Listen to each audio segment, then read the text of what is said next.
બાજવા ગ્રામ્ય પંચાયતમાં હર્ષોલ્લાસભેર ઉજવાયો 80મો સ્વાતંત્ર્ય દિવસ। વડોદરા તાલુકાના બાજવા ગામે ગ્રામ્ય પંચાયત દ્વારા દેશના 80મા સ્વાતંત્ર્ય દિવસની દેશભક્તિના માહોલ વચ્ચે હર્ષોલ્લાસભેર ઉજવણી કરવામાં આવી।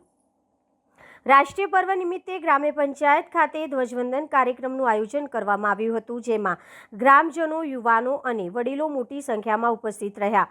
કાર્યક્રમ દરમિયાન બાજવા ગ્રામ્ય પંચાયતના સરપંચ રોમલબેન પટેલના હસ્તે રાષ્ટ્રધ્વજ ફરકાવવામાં આવ્યો હતો। ધ્વજવંદન બાદ રાષ્ટ્રગીતનું ગાન કરવામાં આવ્યું તેમજ દેશની આઝાદી માટે પોતાની પ્રાણોની આહુતિ આપનાર શહીદોને શ્રદ્ધાંજલિ અર્પણ કરવામાં આવી હતી।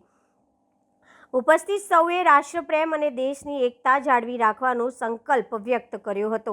આ પ્રસંગે ગ્રામ્ય પંચાયતના સભ્યો, પંચાયતના કર્મચારી, હોમગાર્ડના જવાનો, ગામના આગેવાનો, યુવાનો, વડીલો તેમજ ગ્રામજનો ઉપસ્થિત રહ્યા।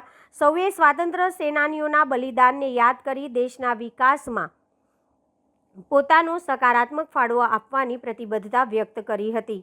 સમગ્ર કાર્યક્રમ દેશભક્તિના રંગે રંગાયો હતો। ભારત માતા કી જય, વંદે માતરમ અને જય હિન્દના જય ઘોષ સાથે બાજવા ગામમાં 80મા સ્વાતંત્ર્ય દિવસની ગૌરવપૂર્ણ અને ઉત્સાહભેર ઉજવણી કરવામાં આવી હતી। પંચાયતમાં 80મા સ્વતંત્ર દિવસની ધામધૂમપૂર્વક ઉજવણી કરવામાં હતી અને આ સ્વતંત્ર દિવસ નિમિત્તે રાષ્ટ્રધ્વજ સરપંચ શ્રી રોમલબેન પટેલ દ્વારા ફરકાવવામાં આવ્યો હતો અને આ એક એવો પર્વ છે જે દેશનું બલિદાન લોકોએ આપેલું, નાગરિકોએ આપેલું। જ્યારે આ ભાગલા પડ્યા, જ્યારે સ્વતંત્ર થયો હતો, ત્યારે 200 વર્ષની ગુલામીમાંથી ભારત આઝાદ થયેલો, રાત્રે 12ના ટકોરે આપણે દેશ આઝાદ થયો હતો અને એના જ પર્વ નિમિત્તે આજે સ્વતંત્ર દિવસની ઉજવણી કરવાની।